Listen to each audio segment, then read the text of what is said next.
ओम नमः शिवाय। राधे राधे। जय श्री कृष्णा। प्रिय भक्तों, मैं हूँ अंशु और आपका स्वागत है आपके अपने YouTube चैनल अंशु भक्ति पर। आज फाल्गुन मास महात्म के कथा अध्याय 7 का श्रवण करने से पहले हम भगवान शिव की एक कथा का श्रवण करेंगे। बोलिए उमापति महादेव की जय। किरात नगर में एक ब्राह्मण रहता था जो अज्ञानी, दरिद्र, रस बेचने वाला तथा वैदिक धर्म से विमुख था। वह स्नान, संध्या आदि कर्मों से भ्रष्ट हो गया था और वैश्यव्रति में तत्पर रहता था। उसका नाम था देवराज। वह अपने ऊपर विश्वास करने वाले लोगों को ठगा करता था। उसने ब्राह्मणों, क्षत्रियों, वैश्यों, शूद्रों तथा दूसरों को भी अनेक बहानों से मारकर उनका धन हड़प लिया था। बाद में उसने अधर्म से बहुत सारा धन अर्जित कर लिया, परंतु उस पापी का थोड़ा सा भी धन कभी धर्म के काम में नहीं लगा। एक दिन वह ब्राह्मण एक तालाब पर नहाने गया। वहां शोभावती नाम की एक वेश्या को देखकर वह अत्यंत मोहित हो गया। वह सुंदरी भी उस धनी ब्राह्मण को अपनी वशीभूत हुआ जानकर प्रसन्न हुई और आपस में वार्तालाप से उनमें प्रीति उत्पन्न हो गई। उस ब्राह्मण ने उस वैश्या को पत्नी बनाना तथा उस वैश्या ने उसे पति बनाना स्वीकार कर लिया।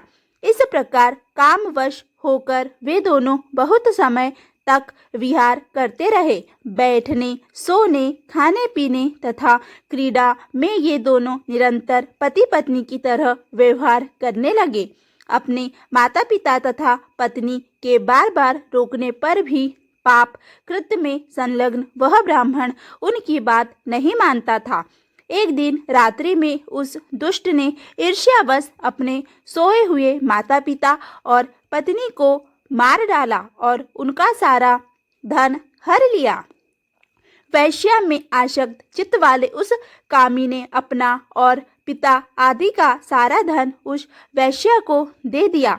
वह पापी अभक्ष, भक्षण तथा मद्यपान करने लगा और वह नीच ब्राह्मण उस वैश्या के साथ एक ही पात्र में सदा जूठा भोजन करने लगा।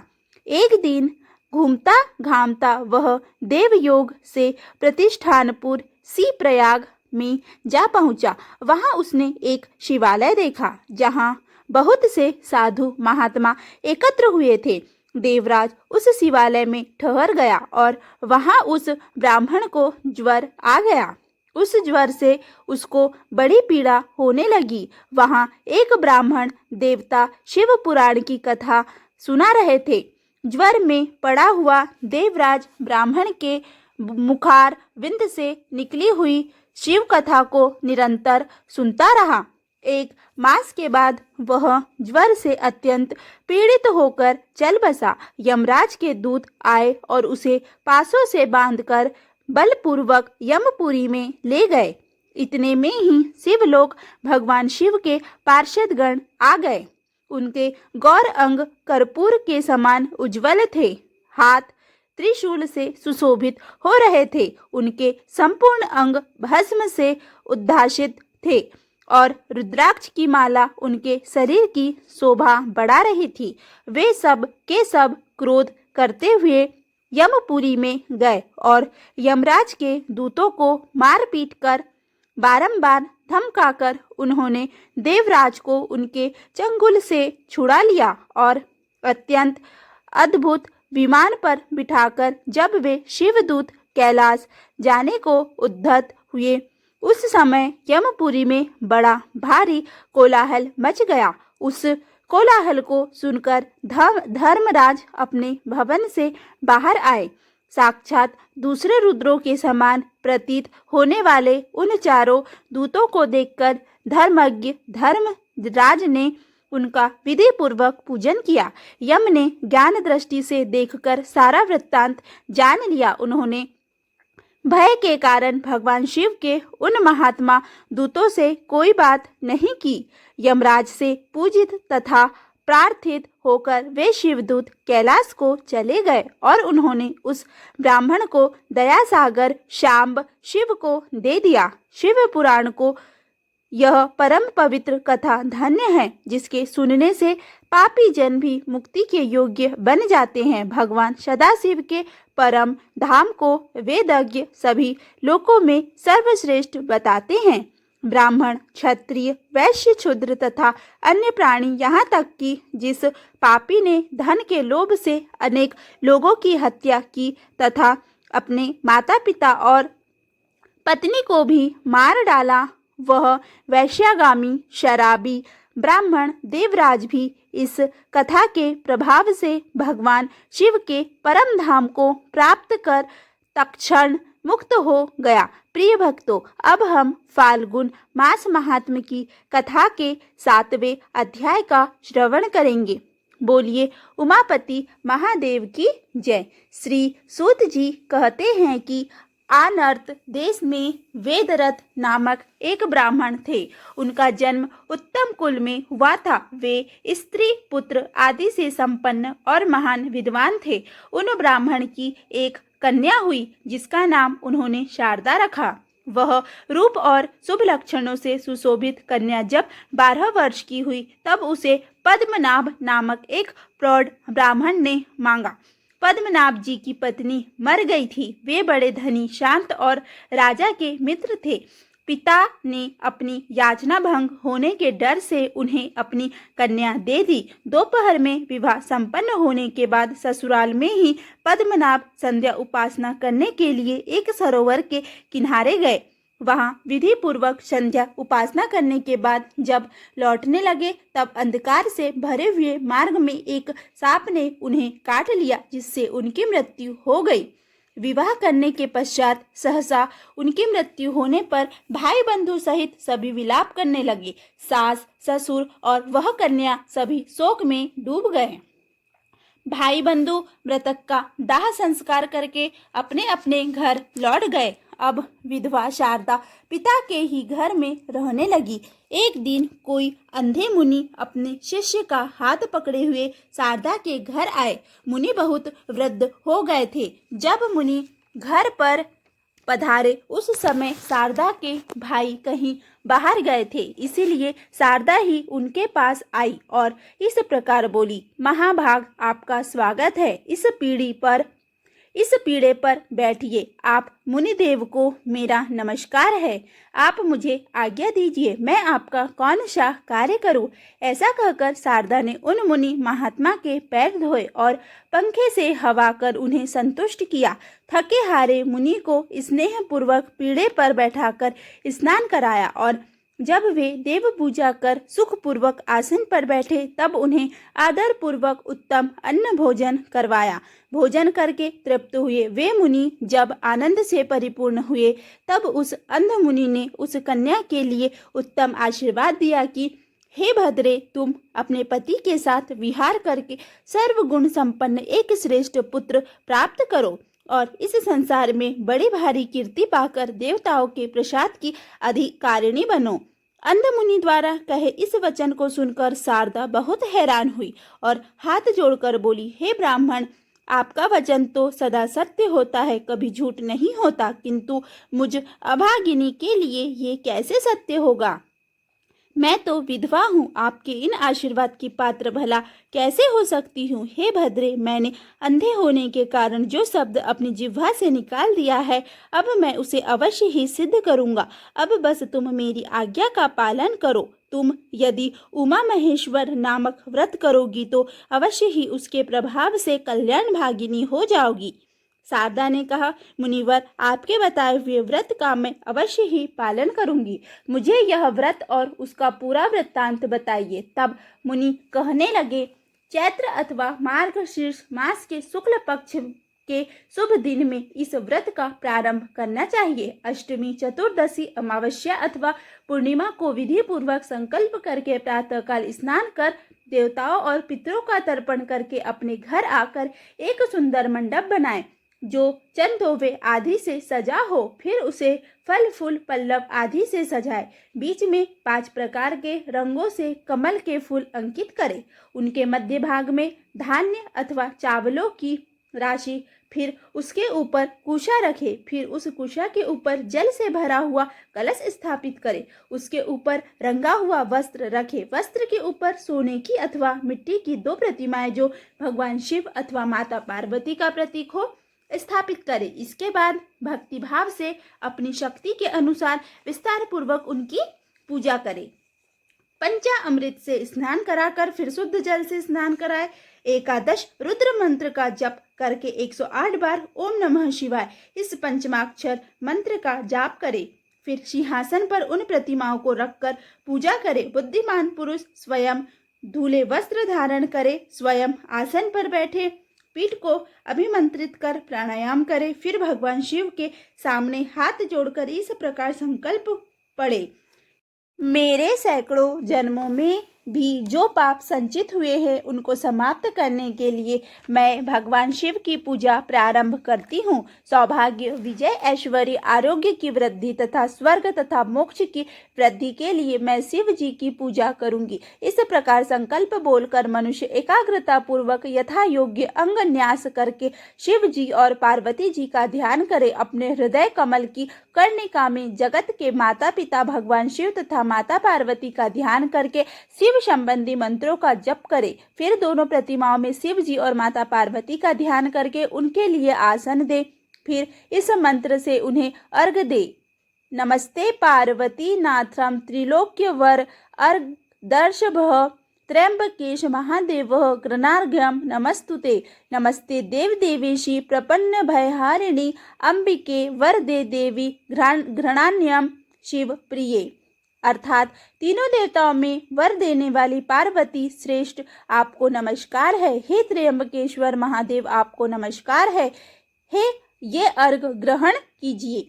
शरणागतों का भय दूर करने वाली हे देवी जगदम्बिके, हे वरदायिनी देवी, हे शिव प्रिय, आपसे आप ये अर्घ स्वीकार कीजिए। इस प्रकार 3 बार कहकर मनुष्य एकाग्रचित होकर उन्हें अर्घ दे। फिर विधि पूर्वक गंध, पुष्प, अक्षत आदि अर्पित करे। खीर के साथ घी में तैयार किया हुआ नैवेद्य अर्पित करे। इसके बाद मूल मंत्रों द्वारा 108 बार हवन में आहुति दे। फिर नैवेद्य हटाकर धूप आरती पान अर्पित करे और एकाग्रचित होकर प्रार्थना करे। इस प्रकार उपचार से पूजा करके ब्राह्मण दंपति की पूजा करे और उन्हें भोजन कराए। उसके बाद शाम की पूजा करके दूध में बना भोजन ग्रहण करे। इस प्रकार विद्वान पुरुष 1 वर्ष तक दोनों पक्षों में, कृष्ण पक्ष तथा शुक्ल पक्ष में इस व्रत का पालन करते रहे।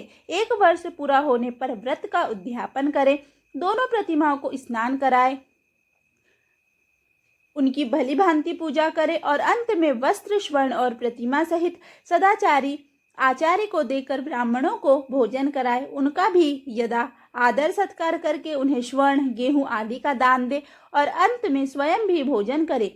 इस प्रकार जो भक्ति पूर्वक त्रिभुवन में चर्चित व्रत का पालन करता है वह अपनी 21 पीढ़ियों का उद्धार करता है और मनवांछित उपभोगों का उपभोग करता है, इंद्र आदि देवों के लोक में रमण करता है और अंत में भगवान शिव को ही प्राप्त हो जाता है। हे भद्रे, मेरे बताए हुए इस व्रत का तुम भी श्रद्धा पूर्वक पालन करो। इससे तुम अत्यंत दुर्लभ मनोरथों को भी प्राप्त कर लोगी। मुनि के इस प्रकार उपाय बताने पर शारदा ने उसे विश्वास पूर्वक ग्रहण किया। उसके बाद उसके माता पिता और भाई बाहर से घर में आए। उन्होंने देखा कि मुनि भोजन करके सुखपूर्वक बैठे हैं। सबके सहसा आकर उन महात्मा के चरणों में प्रणाम किया और उनका पूजन किया। साथ ही शारदा ने मुनि का आशीर्वाद ग्रहण किया और मुनि ने उन्हें विस्तार पूर्वक सब कुछ बताया। यह सुनकर उन्हें बहुत प्रसन्नता हुई। वे हाथ जोड़कर कहने लगे, मुने, आज आपके आगमन मात्र से हम सब धन्य हो गए। हमारा समस्त कुल पवित्र हो गया और हमारा यह घर भी सार्थक हो गया है। आप हमारे घर के समीप ही निवास करें और हमारा जो यह मठ है वह पूजा के लिए बहुत पवित्र है, इसीलिए इसी में रहिए। इस प्रकार प्रार्थना करने पर उन मुनि श्रेष्ठ ने बहुत अच्छा कहकर उस उत्तम मठ में निवास किया। इस प्रकार मुनि के समीप नियम में उस महाव्रत का पालन करते हुए शारदा का 1 वर्ष पूरा हो गया। व्रत पूरा होने पर उसने भली भांति पिता के ही घर में ब्राह्मण भोज कराकर व्रत का उद्यापन किया। उन ब्राह्मणों को यथा योग्य दक्षिणा देकर प्रेम पूर्वक विदा किया। उसके माता पिता ने उसके इस कार्य की बड़ी प्रसन्नता की। उसके बाद प्रदोष काल आने पर उसने भगवान शंकर का पूजन किया और मंत्रों का जप करती हुई शारदा रात्रि में भगवान शंकर के समीप जप करती रही। शारदा की भक्ति से संतुष्ट होकर जगत माता पार्वती उनकी भक्ति से बहुत प्रसन्न हुई। उनके प्रकट होते ही अंधे मुनि को 2 नेत्र मिल गए। पार्वती माता को अपने सामने पाकर वे दोनों पार्वती माता के चरणों में गिर पड़े। तब उन दोनों को उठाकर पार्वती जी ने बड़े प्रेम से कहा, मुनि श्रेष्ठ, मैं तुम्हारे ऊपर बहुत प्रसन्न हूँ। पाप रहित पुत्री शारदा, तुम्हारे ऊपर भी मैं प्रसन्न हूँ। बोलो, तुम्हारी रुचि के अनुसार कौन सा देव दुर्लभ वर तुम्हें प्रदान करूं। तब मुनि कहने लगे कि हे ये शारदा नामक कन्या विधवा हो गई है। मैंने अंधा होने के कारण इस बात को न जानकर इसकी सेवा से संतुष्ट होकर इसे यह आशीर्वाद दिया कि तुम अपने पति के साथ सैकड़ों वर्ष तक विहार करके उत्तम पुत्र प्राप्त करो। जगदम्बे, अब आप ही मेरे इस उत्तम आशीर्वाद को सार्थक करें। आपको नमस्कार है। तब माता पार्वती ने कहा, हे ब्राह्मण, यह शारदा पिछले जन्म में द्रविड़ ब्राह्मण की दूसरी पत्नी थी। उस समय इसका नाम भामिनी था। यह भामिनी अपने पति की बड़ी प्यारी थी। अपने रूप मनोहर से परम सुंदर दिखने वाली भामिनी ने छल पूर्ण आदि उपायों से अपने पति को अपने वश में कर लिया। वह मोहग्रस्त ब्राह्मण अपनी छोटी पत्नी से ही आसक्त होने के कारण अपनी बड़ी पत्नी के पास कभी नहीं गया। समागम से वंचित रहने के कारण वह स्त्री पुत्रहीन रह गई। इससे वह मन ही मन सदा दुखी रहती थी और उसी दुखी अवस्था में समय आने पर उसकी मृत्यु हो गई।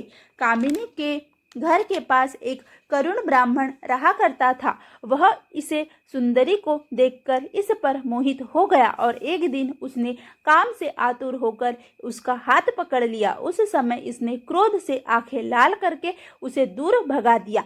वह दिन रात इसी का चिंतन करते हुए मृत्यु को प्राप्त हो गए। अपने स्वामी से विमुख करके उसने जो अपने पति की ज्येष्ठ पत्नी के साथ किया था, उस पाप से ये इस जन्म में विधवा हुई है। जो स्त्रियां संसार में पति पत्नियों में वियोग कराती है, अलग करवाती है, उन्हें 21 जन्मों तक बाल्य अवस्था में विधवा होना पड़ता है।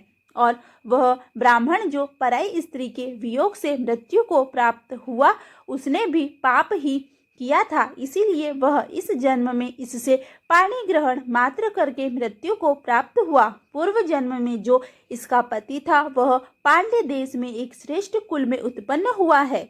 उसके पास धन संपत्ति, स्त्री पुत्र सब कुछ है।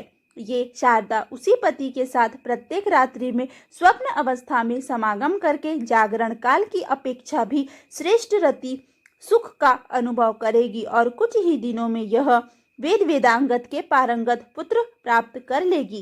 हे मुनि, इसने मेरी आराधना की है, इसीलिए इसे वर देने के लिए मैं यहाँ प्रकट हुई हूँ। इसके बाद देवी पार्वती ने शारदा से आदर पूर्वक कहा, बेटी, अब तुम मेरी उत्तम बात सुनो। जब भी किसी भी देश में अपने स्वप्न में देखे हुए अपने पूर्व पति को देखना, तब समझ लेना कि यही मेरे पुरातन पति है और वे ब्राह्मण भी तुम्हें देखकर पहचान लेंगे। उस समय तुम दोनों में वार्तालाप होगा। ऐसा समय आने पर तुम अपने पुत्र को उन्हीं ब्राह्मण की सेवा में समर्पित कर देना। उमा महेश्वर व्रत का जो श्रेष्ठ फल है, उसके अर्घ फल को इस प्रकार उन्हें अर्पित कर देना और तब से उन्हीं के अधीन रहना। तुम दोनों को स्वप्न मिलन के अलावा कभी भी शारीरिक मिलन नहीं करना चाहिए। समय के अनुसार जब वो ब्राह्मण मृत्यु को प्राप्त होंगे, तब तुम उनकी चिता में बैठकर मेरे धाम आ जाना। ऐसा कहकर देवी पार्वती अंतर ध्यान हो गई। यह कन्या करुणामयी माता पार्वती का वरदान पाकर बहुत खुश हुई। रात्रि बीतने पर प्रातः काल में उस मुनि ने उसके माता पिता को सारी बातें बताई। इसके बाद वे मुनि चले गए। इस प्रकार कुछ समय बीतने पर शारदा ने स्वप्न में पति का समागम प्राप्त किया। देवी पार्वती के वरदान से उसका गर्भ ठहर गया। उस विधवा को गर्भवती जानकर सब उसका मजाक बनाने लगे। उसके मरे हुए पति के जातीय भाइयों ने जब यह खबर सुनी तो तब वे उसके माता पिता के घर आए। गांव के बड़े बूढ़े पंडित भी घर आए। गांव के वृद्ध पुरुषों को बैठकर बातें कहने लगे। लज्जा से भरी हुई शारदा को बुलाकर कुछ लोग बड़े क्रोध से में भरकर उसे डांटने लगे। कुछ लोगों ने तो उसकी ओर से मुंह फेर लिया और शारदा से इस प्रकार कहा कि यह लड़की दोनों कुलों का नाश करने वाली है। इसके केश मुंडवाकर नाक और कान कटवा दिए जाए और इसके कुल और जाति का बहिष्कार कर इसे गांव से बाहर निकाल दिया जाए। यह सुनकर सब ऐसा ही करने को तैयार हो गए। ठीक उसी समय आकाशवाणी सुनाई पड़ी कि इस कन्या ने कोई पाप नहीं किया है और न ही इसका कोई धर्म भ्रष्ट हुआ है। ये सदाचार परायण स्त्री है। जो भी मनुष्य इसे गलत बोलेंगे उसकी जीवा तत्काल ही नष्ट हो जाएगी। इस प्रकार भविष्यवाणी सुनकर शारदा के माता पिता भाई बंधुओं को बड़ी प्रसन्नता हुई। कुछ अविश्वासी मनुष्य तो कहने लगे कि यह आकाशवाणी ही झूठी है। ऐसा कहते ही उसकी जीवा के 2 टुकड़े हो गए। तब सभी लोग साधु साधु कहकर शारदा की प्रसन्नता करने लगे। कुल की स्त्रियां बातें करने लगी कि हम इसकी बुराई नहीं करते, किंतु आखिर इसने गर्भ कैसे धारण किया। इस प्रकार लोक तत्व को जानने वाले वृद्ध पुरुष ने कहा, यह जो देखने और सुनने में आता है वह संसार मायामय है। माया ईश्वर के अधीन है, इसीलिए उस ईश्वर की लीला को कोई नहीं जानता। सत्यवती मछली के पेट से पैदा हुई और महिषासुर भैंस के गर्भ से उत्पन्न हुआ था। वासुदेव जी से रोहिणी के गर्भ से पुत्र का जन्म हुआ और मुनि के श्राप से मूषल पैदा हुआ। वैसे ही ये साध्वी शारदा भी अपने व्रत के प्रभाव से गर्भवती हुई है। ये बात निश्चय पूर्वक कही जाती है। उसके बाद सब अपने अपने घर चले गए।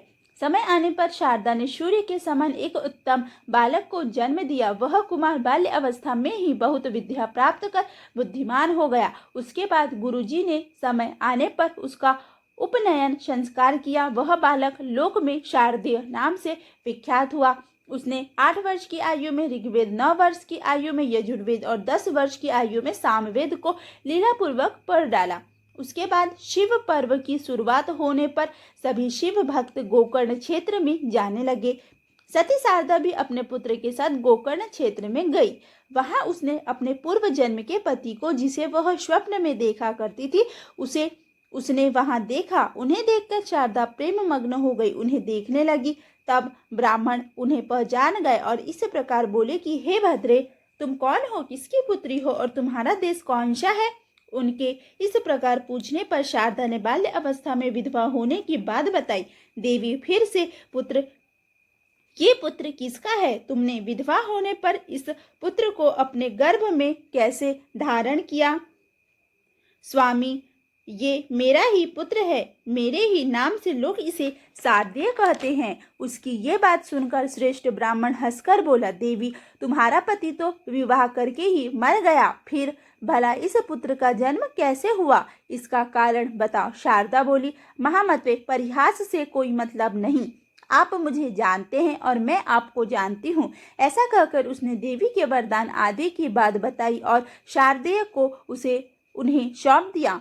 शारदा के माता पिता की आज्ञा लेकर शारदा को अपने साथ अपने घर ले गया। शारदा ने वहां सुखपूर्वक जीवन व्यतीत किया। समय आने पर उसके पति की मृत्यु हो गई और शारदा ने भी उसी चिता में अपने प्राण त्याग दिए। फिर वे दोनों पति पत्नी दिव्य विमान पर विराजमान होकर शिवलोक में चले गए। इस प्रकार मैंने यह वृत्तांत आपको सुनाया, जो सुख और मोक्ष प्रदान करने वाला है। इससे परम गति प्राप्त होती है। पुण्य क्षेत्र में निवास करने से चित्त शुद्ध होता है। उत्तम गति को पाकर मनुष्य जिस प्रकार उत्तम गति को प्राप्त करता है वह अन्य व्रतों से संभव नहीं है। प्रिय भक्तों, आज का अध्याय यहीं पर समाप्त होता है। यदि आपको आज की यह कथा अच्छी लगी हो तो कमेंट में हर हर महादेव जरूर लिखें। इसके पश्चात अब हम श्री शिव चालीसा और श्री माता पार्वती चालीसा का श्रवण करेंगे। श्री शिव चालीसा। श्री गणेश गिरिजा शुभन मंगल मूल सुजान कहत अयोध्या दास तुम देहु अभय वरदान। जय गिरिजापति दीन दयाला सदा कृत संतन प्रतिपाला। भाल चंद्रमा सोहतनी के कानन कुंडल नागफणी के। गंग गौर सिर गंग बहाए मुंड मालतन झार लगाए। वस्त्र खाल बागंबर सोए छवि को देख नाग मुनि मोहि। मैना मातु की है दुलारी बाम अंग सोहत छवि न्यारी। कर त्रिशूल सोहत छवि भारी करत सदा शत्रुन छयकारी। नंदी गणेश शोहित कैसे सागर मध्य कमल है जैसे। कार्तिक श्याम और गणराऊ यह छवि को कही जात न काऊ। देवन जब ही जाए पुकारा तब ही दुख प्रभु आप निवारा। किया उपद्रव तारक भारी देवन सब मिली तुम्हें जुहारी। करत षडानन आप पठायु लवनी मेष महामारी गिरायु। आप जलंधर असुर संहारा सुयस तुम्हार विदित संसारा। त्रिपुरासुर सन युद्ध मचाई सभी कृपा कर लीन बचाई। किया तभी भागीरथ भारी पुर प्रतिज्ञा तसु पुरारी। दानिन मह तुम सम को उगनाही सेवक स्तुति करत सदा ही। वेद नाम महिमा तब गाई अकत अनादि भेद नहीं पाई। प्रकट उदिति मंथन में ज्वाला जरे सुरासुर भय विहाला। किन दयातः सरी करी सहाय नीलकंठ तब नाम कहाई।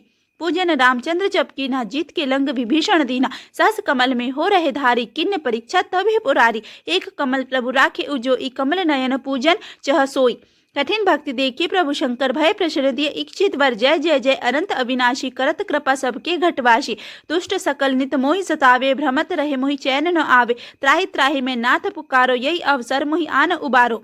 लय त्रिशूल शत्रुन को मारे संकट से मोहि आन उबारो। मातु पितु भ्राता सब कोई संकट में पूछत नहीं कोई। स्वामी एक है आस तुम्हारी हाय अरु अब संकट भारी। धन निर्धन को देत सदा ही जो कोई जाचे वो फल पाही।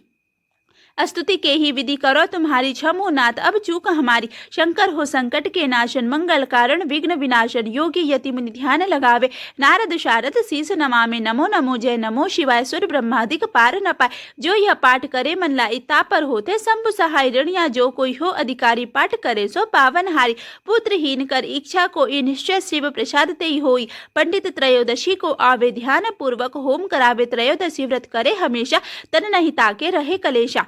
धूप दीप नैवेद्य चढ़ावे शंकर सम्मुख पाठ सुनावे। जन्म जन्म के पाप नसावे अंतवास शिवपुर में पावे। कहे अयोध्या आस तुम्हारी जानी सकल दुख हरू हमारी। नित्य प्रेम कर प्रातः ही पाठ करो चालीसा। तुम मेरी मनोकामना पूर्ण करो जगदीश। मगसर छठी हेमंत ऋतु संवत 64 जान। स्तुति चालीसा शिव ही पूर्ण कीन कल्याण। श्री पार्वती चालीसा।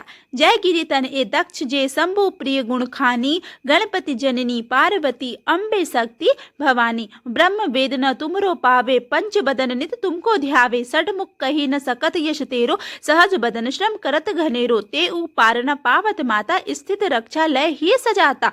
अधर प्रवाल सदृश अणुनारे अति कमनीय नयन कजराले। ललित ललाट विलेपित केशर कुमकुम अक्षत शोभा मनहर। कनक बसन चंबुकी सजाए कटी मेखला दिव्य लहराए।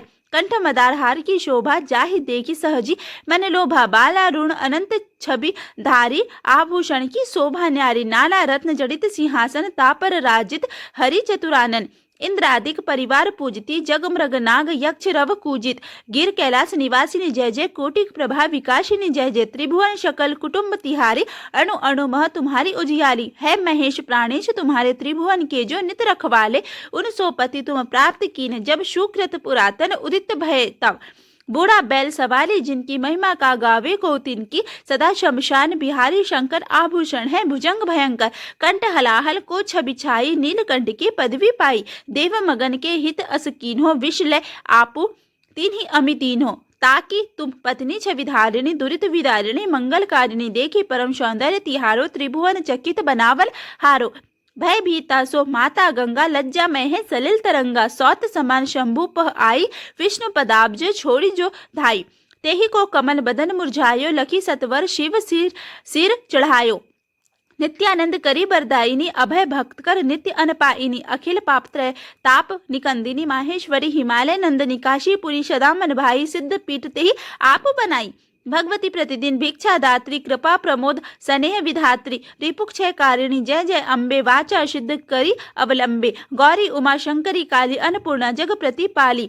सब जन की ईश्वरी भगवती पति प्राणा महेश्वरी सती, तुमने कठिन तपस्या कीनी, नारद सो जब शिक्षा लीनी, अन्न न खीर न वायु आहारा, अस्थिति मात्र तल भय उ तुम्हारा, पत्र घास को खाद न भायु, उमा नाम तब तुमने पायु, तब बिलोकी ऋषि सात पधारे, लगे डिगावन डिगी न हारे, तब तब जय जय उच्चारे, उशब्द ऋषि निज गेह सिद्धारे, सुर विधि विष्णु पास तब आए, वर देने के वचन सुनाए, मांगे उमा वर पति तुम 300, चाहत जग त्रिभुवन निधि जिनसो, एवं अस्तु कही तेजो उ गए, सुफल मनोरथ तुमने लय, करी विवाह शिव जो भामा, पुनः कहाई हर की बामा, जो पड़ी है जन यह चालीसा, धन जन सुख देही तेहि ईशा, कुटी चंद्रिका का सुभग सिर, जयति जयति सुख खानी, पार्वती निज भक्त हित रहो सदा वरदानी।